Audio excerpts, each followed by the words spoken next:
In this video, I want to talk about mediation. And it's a very important concept when it comes to science because science always involves mediation. So I want you to think in terms of the word middle, medias. That's literally what the word is coming from, all right? This notion of measuring out and dividing up, but it has this notion of the middle, you know. And if something is mediated, okay, it is passing through a middle space between one group and another. Okay.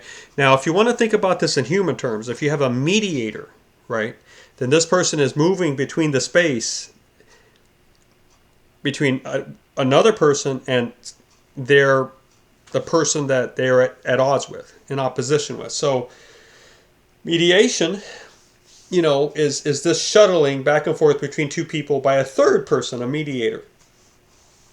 Well, you can also have other groups that mediate for you. For example, you're involved in an Associate of Arts program with Ravenburn. We have our accreditation agency, and they have to make sure that we're doing things right. We have to comply with their rules. It's a back and forth.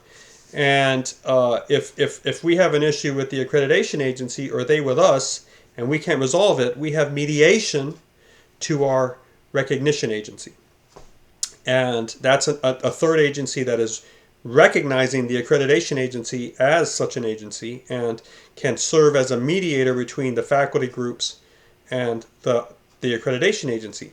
You as a student within the program, if you have an issue with me or with any other one of my faculty members, and you can go right to Open Latch because Open Latch is ready to act as a mediator between you and me. All right. And if you need to learn more about that, you're welcome to contact them or contact me, and I can talk to you more about that.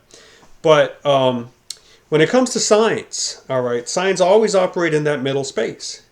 So a message, if it's an immediate message, okay, it is being transferred immediately from the mind of one person to the mind of another person. Okay. Now, for those that believe in the existence of the spiritual realm, immediate communication can happen. You can have a spectral figure that somehow implants a thought in you, or there are plenty of people that believe in God and the fact that God answers prayer, and they can pray in their hearts, and there's an immediate audience, right? And an author of a letter in the New Testament, Paul talks of the fact that sometimes the Spirit just groans and God hears. And the idea is you don't even have to use signs for this. God knows. God knows almost before you pray. So for those that do believe in the soul's interaction with other spirits, with the divine, etc. This is an idea that goes back to the Greeks, but back to the Jews. The Jews were before the Greeks. In 1400 BC, one of their leaders receives direct communication from God, and the result is the Ten Commandments. So this is about 600 years before we even have we begin to see the first written copies of the Odyssey or the Iliad. Immediate communication, many people believe yes, it can happen. But for human communication, the messaging, the communication is always mediated. Okay, it's delivered by symbols, signs, or icons. By signs, symbols, icons, or indices that are somehow put into an arena, and the audience can access that if the author leaves. So this book is as acting as the mediator between the author and the reader, right? It's carrying the message. English and the sound waves that are hitting this recording, the microphone of this web camera, and then translating it to electronic pulses that then get translated to zeros and ones in the computer code that is currently at use in my solid state hard drive, and et cetera, my chip, my Intel chip, of the computer, it's all of this is getting translated.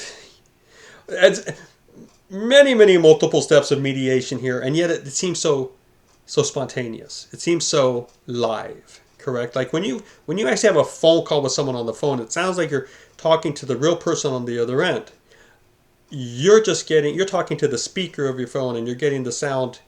That sound is traveling through the electromagnetic spectrum, the wavelengths that are actually carrying the sound. They're carrying it as literally as the wires used to carry the sound from wired telephones. And many hotels and businesses still have a wired telephone system. But, I grew up with, that was all you had.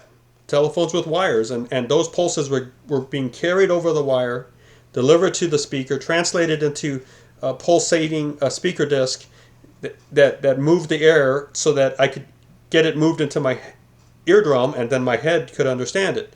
Multiple steps of mediation, even though the communication sounded so live. In fact, when you stand in front of a person, you're still using mediation because of the sound waves and the air between the two of you. So it's very interesting to think about that. Almost all of our human interactions and communication with each other is mediated in some way. And so it's good for you to know the notion of immediate and mediate. Immediate and mediated communication. Immediate means it's not mediated. It's instantaneous from one head to the other perfectly. Versus mediation is that it gets put out into signs, and the signs get into the arena and then get to the audience, or the audience comes to it.